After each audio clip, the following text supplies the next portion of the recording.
오늘 우리는 이 세기의 명장면을 눈앞에 두고 있습니다. 블레셋의 거인 장군 골리앗과 이스라엘의 소년 다윗의 결투입니다. 우리가 이미 잘 알고 있는 대로 이 전투의 결과는 소년 다윗의 승리로 끝이 났습니다. 이 전투의 현장에 있었던 사람들 중 어느 누구도 이 다윗이 이길 것이라고 하는 예견을 한 사람은 없었지만 다윗은 거인 골리앗을 쓰러뜨렸습니다.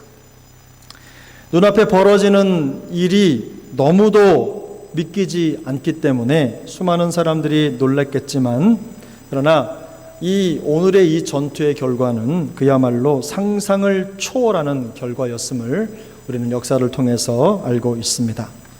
다윗은 양을 칠 때 사용했던 막대기와 물매, 그리고 그가 시냇가에서 골라주어 주머니에 담아두었던 매끄러운 돌 5개를 가지고 이 전쟁 무기로 중무장한 골리앗을 맞서 싸우기 위해서 나갔습니다. 물론 고대에는 이 돌을 던지는 이 투석기나 또 이 물매가 전쟁 무기로 사용된 흔적들이 있습니다. 우리가 사사기 20장에도 보면 이스라엘과 베냐민 지파의 전쟁에서 이 베냐민 지파의 이 700명의 특수병들이 이 물매로 무장을 하고 나가서 싸웠던 흔적을 우리가 볼 수 있는데, 이 물매를 사용하는 군사들의 기술이 얼마나 놀라웠던지 조금도 틀림이 없는 자들이다, 이렇게 성경은 이야기합니다. 그만큼 물매가 효과적인 공격 도구였던 것은 맞는 것 같습니다. 그러나 물매가 전쟁 무기라고 하더라도 이 중무장을 한 이 골리앗 앞에서 과연 이것이 무장한 것이라고 말할 수 있을까 하는 의문이 들고, 다윗이 보기에 골리앗이 보기에 이 다윗은 아마도 거의 무장을 하지 않은 상태로 나타난 것으로 보였을 것입니다. 아마도 골리앗이 보기에 다윗이 이 막대기 하나를 들고 있는 것처럼 보였으니까 눈이 좋지 않았던지, 아니면 거리가 있어서 어깨에 맨 물매를 발견하지 못했던지, 아무튼 무방비 상태로 나온 사람처럼 다윗이 보였을 것입니다. 이 골리앗은 40일 동안 갖은 모욕을 퍼부었습니다. 그리고 꿈쩍도 하지 않던 이스라엘이 이제 갑자기 결투에 응한다는 소식을 전해오고 또 전사를 내보낸 것입니다. 그 소식을 듣고 이 골리앗의 입장에서 보면 이 전쟁의 전사로서 아마 긴장을 했을 것입니다. 아무리 내가 강해도 상대방의 적장이나 혹은 투사가 나온다고 하면 아무래도 긴장을 하지 않겠습니까? 누가 나올지 기대했을 수도 있습니다. 하지만 이 골리앗의 눈에는 말씀드린 대로 막대기를 들고 걸어 나오는 소년밖에 다른 사람을 찾아볼 수가 없었습니다. 골리앗은 아마도 자존심이 몹시 상했을 것입니다. 너무 기가 막혀서 아마 콧웃음을 치지 않았을까, 이런 생각을 해봅니다. 그에게 다윗은 이 뺨이 붉고 오직 이 솜털이 아직 가시지 않은 뽀송뽀송한 솜털이 있는 이 애송이에 불과했기 때문입니다. 골리앗은 막대기를 들고 나오는 다윗을 향해서 자신을 개로 여기느냐고 하면서 자기의 신들의 이름을 들어서 다윗을 막 저주했습니다. 그리고는 다윗을 죽여서 새와 들짐승들의 먹이로 던져주겠다고 호언장담을 했습니다. 덩치가 큰 만큼 여러분, 이 골리앗의 소리치는 장면을 한번 상상해 보시기 바랍니다. 그 골짜기가 꽉 차지 않았겠습니까? 그 큰 등치에서 나오는 그 우렁찬 목소리로 다윗을 향해서 욕을 하고 비난을 하고 또 모욕을 하는 그 소리가 얼마나 컸겠습니까? 하지만 다윗은 이 블레셋 거인 골리앗의 허풍과 또 위협 앞에서 놀라지 않습니다. 그리고는 오히려 더 낭낭하고 또렷한 목소리로 그 말에 대해서 답변을 하는데, 그 내용이 오늘 사무엘상 17장 45절에 나와 있습니다. 우리 한번 다 같이 읽어보겠습니다. 시작. 다윗이 블레셋 사람에게 이르되 너는 칼과 창과 단창으로 내게 나아오거니와 나는 만군의 여호와의 이름 곧 내가 모욕하는 이스라엘 군대의 하나님의 이름으로 내게 나아가노라. 아멘. 우선 다윗은 자신과 골리앗을 비교합니다. 극명하게 대조하고 있습니다. 골리앗은 칼과 창과 단창으로 나오지만 다윗은 이런 전쟁 무기들을 아무것도 가진 것이 없었어요. 다만 그는 하나님의 이름으로 나간다고 외치고 있는 것입니다. 특별히 내가 모욕하는 이스라엘 군대의 하나님의 이름이라고 하는 표현 속에는 이 골리앗이 모욕한 분이 바로 만군의 하나님이시기 때문에 골리앗 너는 죽어 마땅하다라고 하는 사형 선고를 내리는 것과 같습니다. 다윗은 골리앗이 왜 자신의 손에 죽어야 하는지를 명확하게, 그리고 그 당연한 이유를 지금 이 답변을 통해서 선언하고 있는 것입니다. 사랑하는 여러분, 한번 눈을 감고 생각해 보시길 바랍니다. 다윗의 이런 고백과 선언을 들으면서 무슨 생각이 드십니까? 만약에 내가 이 골리앗을 앞에 두고 전쟁을 하고 있다고 생각해 보시기 바랍니다. 큰 장벽 앞에 섰습니다. 그런데 이 전쟁 앞에서, 이 전투 앞에서 이렇게 호언장담하는 다윗의 모습을 한번 머릿속에 또 올려보시고 거기에 우리의 모습도 똑같이 한번 대입해 보시기 바랍니다. 물론 우리가 알고 있는 대로 전투의 결과는 뻔한 결론입니다. 다윗이 이겼습니다. 그러나 우리가 눈을 뜨고 골리앗을 바라보았을 때 과연 우리가 다윗처럼 그렇게 골리앗을 향해서 외칠 수 있는가? 반대로 골리앗을 보면서 혹시 마음이 녹아져서 다른 생각을 하고 있지는 않은가? 반대로 골리앗을 보면서 다윗이 죽으려고 용을 쓰고 있다, 이런 생각을 하고 있지는 않으십니까? 여러분은 어느 쪽이십니까? 다윗처럼 골리앗을 향해서 소리를 지르는 쪽이십니까? 아니면 반대로 다윗에게 내려오라고 말하면서 네가 죽으려고 환장을 했구나, 이렇게 말하면서 끌어내리는 쪽이십니까? 우리는 이미 이 전투의 결과를 알고 있지만 그래도 현재 내 믿음에 비추어서 한번 상상해 보시기를 바랍니다. 다윗의 선언을 듣고 그가 전투에서 이겨 하나님을 모욕하는 골리앗을 응징할 수 있을 것이라고 하는 확신 쪽에 있는지, 아니면 다윗이 현실감이 없고 또 융통성도 없고 믿음을 앞세우다가 곧 죽게 될 것이라는 생각에 혀를 끌끌 차면서 객기를 부리는 어린 소년이 안타깝고 불쌍한 마음이 드십니까? 여러분은 어느 쪽이십니까? 여러분의 생각과 믿음은 어느 쪽에 가 계십니까? 이것은 뒤집어서 우리의 믿음의 현 주소가 어디쯤 있냐는 말씀입니다. 한번 깊이 생각해 볼 문제입니다. 이제 다윗과 골리앗은 결전을 벌입니다. 그 장면이 오늘 본문 48절 49절에 나와 있는데 우리 한번 같이 읽어보겠습니다. 48절입니다. 시작. 블레셋 사람이 일어나 다윗에게로 마주 가까이 올 때에 다윗이 블레셋 사람을 향하여 빨리 달리며 손을 주머니에 넣어 돌을 가지고 물매로 던져 블레셋 사람의 이마를 치매 돌이 그의 이마에 박히니 땅에 엎드러지니라. 아멘. 무서운 기세로 달려드는 골리앗을 향해서 다윗은 빨리 달리며 주머니에 있던 매끄러운 돌을 물매에 얹었습니다. 그리고는 마침내 그 돌을 날려서 골리앗의 이마에 명중을 시켰습니다. 원문 성경은 다윗이 날린 이 돌멩이 물맷돌이 골리앗의 이마에 쑥 파고 들었다고 기록하고 있습니다. 다윗의 물맷돌이 콧등까지, 이 보대의 노투구가 이렇게 콧등까지 되어져 있는데 다윗의 이 물맷돌이 골리앗의 노투구를 뚫고 이마에 박혔다는 말입니다. 다윗의 돌이 골리앗의 이마를 깊숙이 파고든 것입니다. 돌이 이마에 박히자 그 충격으로 골리앗은 머리를 땅에 쳐박으며 정신없이 쓰러지고 말았습니다. 그는 손을 써보지도 못하고 완벽하게 다윗 앞에 엎드려진 것입니다. 결론적으로 골리앗의 노투구는 그를 지켜주지 못했습니다. 성경은 골리앗을 쓰러뜨린 다윗의 무기가 그저 물매 한 개와 돌 하나라고 선명하게 기록하고 있어요. 블레셋의 거인 무장이 양치기 목동의 물맷돌 하나에 처참하게 쓰러진 것입니다. 손에 칼이 없었던 다윗은 골리앗의 칼을 칼집에서 뽑아서 골리앗을 죽이고 그의 머리를 베었습니다. 이 다윗의 완벽한 승리입니다. 이때 우리는 아마도 박수를 쳐야 될 수도 있을 겁니다. 그럴 만큼 극적인 승리가 지금 이스라엘에게 온 것입니다.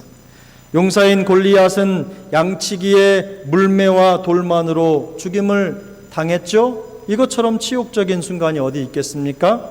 더욱이 자신의 칼로 목베임을 당했으니 그보다 더 큰 치욕은 아마도 없었을 것입니다. 다윗의 외침대로 여호와의 구원하심은 칼과 창에 있지 않음을 명백하게 보여준 것입니다. 골리앗의 죽음으로 인해서 블레셋은 패배했고 결론적으로 다윗은 이스라엘을 모욕하는 거인을 이긴 용사가 되어 이스라엘로 돌아온 것입니다. 이 다윗이 골리앗을 이긴 이 사건은 수천 년 동안 세간의 화제가 되어 우리에게 전해지고 있습니다. 아마도 도무지 상식적으로는 이해가 되지 않는 이 싸움의 결과 때문일 것입니다. 결코 깨어질 것 같지 않은 초롱성 같은 골리앗이 어떻게 한낱 소년의 돌팔매에 저렇게 무참하게 무너질 수 있는가 하는 것이 이 역사의 관심사였습니다. 이 풀리지 않는 사건을 해석하기 위해서 수많은 학자들 또 역사가들이 또 성경 주석가들이 동원되었습니다. 성경은 골리앗이 머리에는 노투구를 썼다 이렇게 묘사하고 있는데, 그런데 칼이나 창을 막아내는 노투구를 쓴 거인이 물맷돌 하나에 쓰러졌다는 사실을 풀어내기 위해서 나름대로 이론적이고 또 과학적인 근거를 가지고 상황을 정리하려고 시도하는 모습을 볼 수 있습니다. 어떤 사람은 골리앗이 다윗을 저주하기 위해서 이렇게 손을 들어 올릴 때 노투구가 벗겨졌다고 얘기하는 사람이 있어요. 그때 노투구가 벗겨졌을 때 다윗이 물매를 던져서 머리를 맞췄다는 말이죠. 또 한편으로 혹자는 골리앗이 다윗을 무시했기 때문에 아마도 노투구를 벗었을 것이다, 이렇게 말하는 사람도 있습니다. 또 혹자는 다윗이 막대기를 가지고 나오니까 너무 화가 나고 열이 올라서 이 골리앗이 노투구를 벗어 던졌을 것이다, 이렇게 말하는 경우도 있습니다. 반대로 어떤 해석자들은 다윗의 물매를 던지는 실력이 정말 탁월했기 때문에 그 물매 실력으로 이 빈틈을 정확하게 노려서 이 골리앗을 넘어뜨렸을 것이다, 이렇게 말하는 사람도 있습니다. 물론 다윗이 그랬을 수도 있습니다. 늘 연습을 했으니까요. 그런데 성경은 이 다윗의 물매가 이 골리앗의 눈이나 다른 곳에 맞았다고 얘기하지 않고 정확하게 포헤드죠, 이마에 맞았다고 기록하고 있어요. 정확한 이마에. 그렇다고 하면 고대의 이 투구를 생각해 보면 이마에 이 돌이 정통으로 맞기는 쉽지 않거든요. 그런데 성경은 골리앗이 노투구를 벗었다거나 다윗의 탁월한 물매 실력에 대한 언급은 없습니다. 다만 다윗이 던진 물맷돌이 그의 이마에 적중했다는 사실만을 강조하고 있다는 것입니다. 어떻게 돌물매, 이 물맷돌 하나가 골리앗의 노투구를 뚫고 들어가서 그의 이마에 박히게 되었습니까? 사랑하는 여러분, 하나님의 개입한 역사가 아니고는 이것을 설명할 길이 없다는 것입니다. 하나님의 역사, 하나님이 이 물맷돌에 함께 하셔서 이 역사를 이루어냈다는 거죠. 하나님의 능력이 다윗이 던진 물맷돌로 하여금 노투구를 뚫고 들어가게 했다. 이것이 바로 아더핑크의 관점입니다.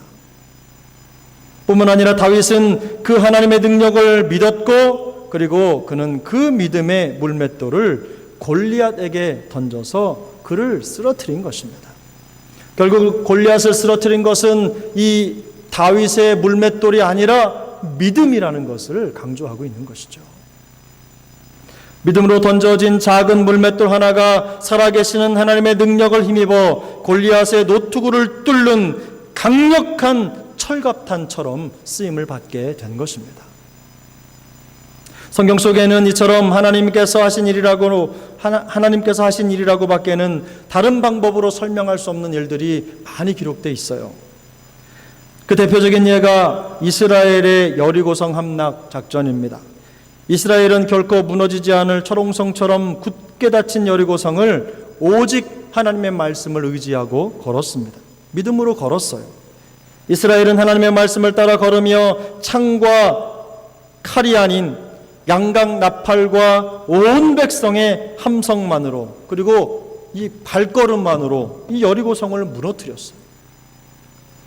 이 일은 과학으로 설명되어질 수 있는 일이 아닙니다. 수많은 사람들이 이 여리고성이 무너진 사건을 이렇게 설명해 보려고 이 과학을 접목을 했는데, 이 60만 3,550명이죠. 이 사람들을 숫자로 헤아리면 한 남자 여자 아이들까지 다 포함해서 250만쯤 되는데, 250만 명이 동시에 한꺼번에 나팔을 불고 소리를 지르면서 발을 구르면서 걸어갈 때 여기에서 나오는 이 파동이라고 하는 것은요, 이 핵폭탄이 터지는 것만큼 강력하답니다. 그게 일치가 됐을 때, 물론 이론입니다. 이것이 과학적으로 증명될 수 있는 방법은 없습니다. 이론이 그렇다는 거예요. 그런데 하나님이라면 이것도 하실 수 있지 않겠습니까? 그러나 이것만으로 여리고성 함락을 설명한다는 것은 지극히 인본적이죠. 하나님이 하신 겁니다. 하나님이 역사하신 겁니다. 하나님이 그 여리고성을 완전히 무너뜨리신 것입니다. 또 한 가지로 사사기 7장은 말씀하기를 이스라엘의 사사 기드온이 미드안과 아말렉 연합군을 물리친 사건을 기록하고 있어요. 멋진 전쟁사죠. 기드온은 미디안과 아말렉 연합군의 전쟁에서 큰 승리를 거두고 난 이후에 이스라엘을 다스리는 사사가 되었습니다. 기드온은 이 전쟁에서 선발된 300명이죠. 이 300명의 군사로 미디안 또 아말렉 연합군 12만 5천 명을 섬멸했습니다. 417대 1입니다. 417대 1의 싸움을 싸워서 못들어지게 승리한 것입니다. 근데 이때 기드온과 300용사가 사용한 무기는 나팔과 항아리와 횃불 그리고 함성이었습니다. 여호와와 기드온의 칼이여라고 하는 이 함성이었어요. 인간적인 상식으로는 도무지 그 답을 찾을 수가 없습니다. 하나님이 개입하시지 않고는 이런 역사는 일어날 수 없다는 것을 역사가 보여주고 있는 것이죠. 다윗의 사건 역시 마찬가지입니다. 아무리 다윗이 물맷돌 던지는 실력이 탁월하다고 하더라도 처음부터 다윗의 막대기와 물맷돌은 골리앗의 적수가 되지 못했습니다.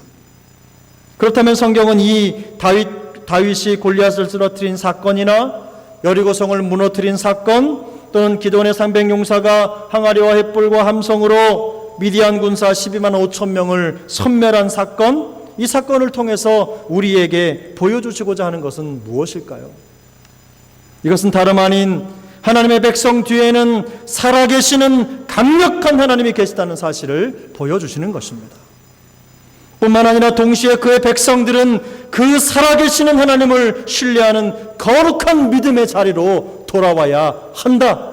그 믿음이 회복되어져야 된다는 것을 강력하게 외치면서 그 영적인 원리를 깨닫도록 인도해주고 있는 것입니다. 당시의 이스라엘 상황을 생각해 보면 이 진리는 더욱더 선명해집니다. 사울이 왕으로 나라를 다스릴 그때에 이스라엘은 수백 년 동안 정치적으로 또 종교적으로 또 도덕적으로 타락한 그리고 혼란의 늪을 벗어나지 못했습니다. 하나님의 선택된 백성이라고 하는 정체성은 온데간데 없고 더 이상 여호와의 신앙의 그 맥을 찾아볼 수 없을 정도로 영적으로 국가적으로 위기에 직면해 있었다는 것이죠. 이처럼 급박한 전쟁의 상황에서 하나님을 찾지 않는 사울과 그의 백성들, 그 모습만 봐도 그들은 더 이상 하나님의 백성이라고 하는 자긍심을 갖고 있지 않다는 것을 금방 알 수 있지 않습니까? 구원받은 하나님의 백성이라고 하는 그 정체성이 완전히 무너진 상태라고 하는 것을 미루어 짐작할 수 있는 것입니다. 다윗은 바로 이런 시대에 신앙을 잃고 방황하는 백성 한가운데 나타나서 그들의 무너진 믿음의 성벽을 재건하기 위해서 선택된 하나님의 사람이었습니다. 다윗은 이스라엘의 믿음과 여호와의 신앙의 회복을 위해서 선택된 하나님의 도구였다는 거죠. 비록 그를 둘러싼 사람들 중에는 아무도 그를 알아보는 사람이 없었습니다. 그러나 다윗은 하나님이 찾으시는 믿음의 대명사로 제시되고 있는 것입니다. 두려움과 공포가 가득한 이 세상에서 하나님에 대한 상상력에 사로잡힌 인물이 어떻게 담대하게 그 모든 난관을 뚫고 믿음으로 세상을 살아갈 수 있는지를 보여주는 대표적인 예라는 것입니다. 다윗은 믿음으로 사는 한 사람이 살아계신 하나님의 역사를 체험하는 믿음의 실제를 보여주고 있는 것이죠.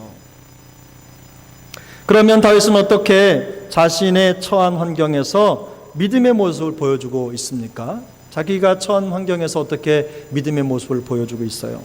다윗은 골리앗과의 결전을 앞두고 시냇가에 내려가서 매끄러운 돌 5개를 주워서 자기의 주머니에 담았습니다.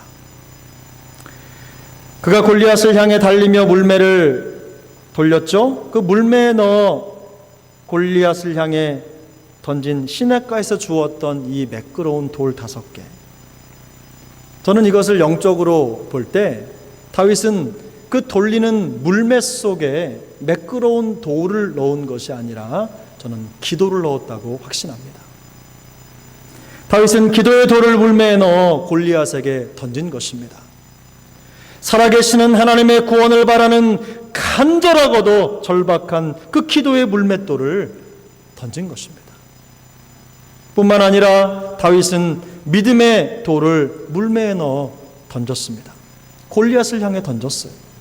한 점의 불신이나 의심이 섞이지 않은 매끈하고 순전한 그 믿음의 물매를 돌리면서 적장 골리앗을 향해서 돌진한 것입니다. 생명을 걸어야만 하는 이 전투를 앞두고 시냇가에 무릎을 꿇고 앉아서 매끈한 돌을 골라 주머니에 넣으면서 다윗은 기도했을 거예요. 그리고는 살아계시는 하나님을 향한 자신의 믿음을 몇 번이고 확인하면서 그 하나님의 실체와 계속해서 교통하며 마음을 다졌을 것입니다. 그리고는 그는 골리앗과 어떻게 싸울 것인가에 대한 전략을 구상하는 것이 무의미하다는 것을 깨달았을 것입니다. 대신 그는 하나님 앞에서 어떤 사람이 될 것인가, 그 마음속에 떠오르는 그 많은 생각들을 정리하면서 확인하고 또 확인했을 것입니다. 모든 마음의 창문을 걸어 잠그고 그의 영혼의 눈이 바라보고 있는 그 살아계신 하나님을 향한 그의 믿음을 확인하고 또 확인했을 것입니다. 그리고는 일어서서 골리앗을 향해서 달렸습니다. 사랑하는 여러분, 우리는 인생의 난관이나 어려움 앞에서 다윗과 같은 이 선택의 문제가 과제처럼 주어지는 환경을 많이 경험합니다. 이것은 우리가 어떻게 살 것인가와 혹은 어떤 사람이 될 것인가의 문제이죠. 똑같습니다. 그러나 우리가 알아야 하는 것은 항상 어떤 일을 할 것인가의 문제보다는 어떤 사람이 될 것인가의 문제가 훨씬 더 중요하다는 거죠. 결국 행함의 문제는 존재의 문제를 넘어설 수 없기 때문입니다. 예수님께서도 마태복음 7장 15절 이하에서 산상수훈을 말씀하시면서 좋은 나무가 아름다운 열매를 맺는다라는 가르침을 주셨습니다. 예수님처럼 되고 나면 행함의 문제는 자연스럽게 열매로 나타나는 것이다. 나무가 먼저이고 열매는 나중이다 라는 것을 우리는 잘 알고 있습니다. 사랑의 교회 오정현 목사님은 오늘 본문을 해석하면서 이 본문에 우리가 선택할 수 있는 세 종류의 인간 유형이 있다고 해석을 했습니다. 첫 번째는 자신의 능력을 가지고 거만을 떨며 으스대는 골리앗 같은 유형의 사람입니다. 두 번째는 세상의 위협과 공격 앞에서 벌벌 떨며 믿음의 정체성을 감추고 숨죽이고 사는 사울 같은 유형입니다. 세 번째는 시냇가에 무릎을 꿇고 앉아서 매끈한 물맷돌을 고르며 그 마음속에 살아계신 하나님에 대한 상상력을 채우며 자신의 믿음을 확인하는 다윗 같은 유형입니다. 이 세 가지 유형 중에서 여러분은 어떤 유형의 사람이 되기를 원하십니까? 혹은 현재 여러분은 어떤 유형의 사람이십니까?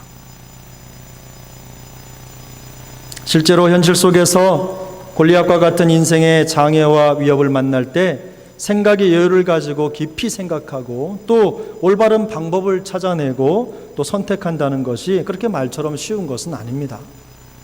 당장 내 힘으로 안 될 것 같은 이 두려운 상황 앞에서 자동적으로 절망이나 좌절을 느낄 수도 있습니다. 그것이 본성입니다. 그리고는 모든 것을 포기하거나 자포자기하는 것이 우리의 길이라고 생각할 수도 있어요. 이것이 세상적 가치입니다. 그렇다고 해서 내 주변에 있는 사람들이 나를 욕하는 사람은 없습니다. 왜냐하면 충분히 어려운 문제였으니까.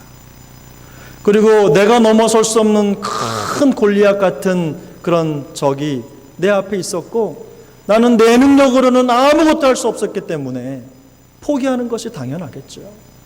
아무도 욕하지 않습니다. 비겁하다고 말하지도 않습니다.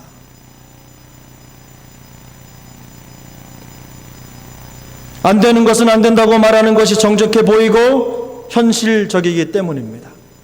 그래서 우리는 믿음이 있음에도 불구하고 안 되는 건 안 된다고 말해야 되고 없으면 없다고 말하는 것으로 끝내는 것이 너무나 많아요. 우리가 가지고 있는 환경과 능력과 여건 속에서 하나님을 가둬버리는 것입니다. 살아계신 하나님은 우리의 능력 밖에 계신 하나님이신 줄 우리가 믿는데 그런데 그 믿음이 우리의 한계 속에 환경 속에 갇혀 있는 것입니다.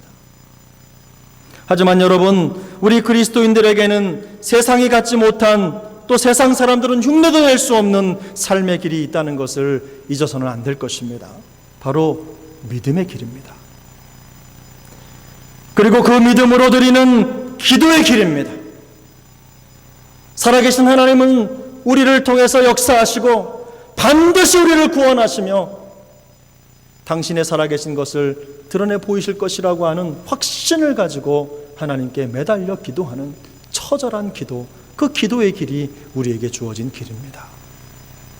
주님은 우리에게 골리앗과 같은 세상을 이길 수 있는 길을 알려주셨어요. 바로 믿음입니다. 사랑하는 여러분, 요한일서 5장 4절 5절 한번 찾아보기를 원합니다.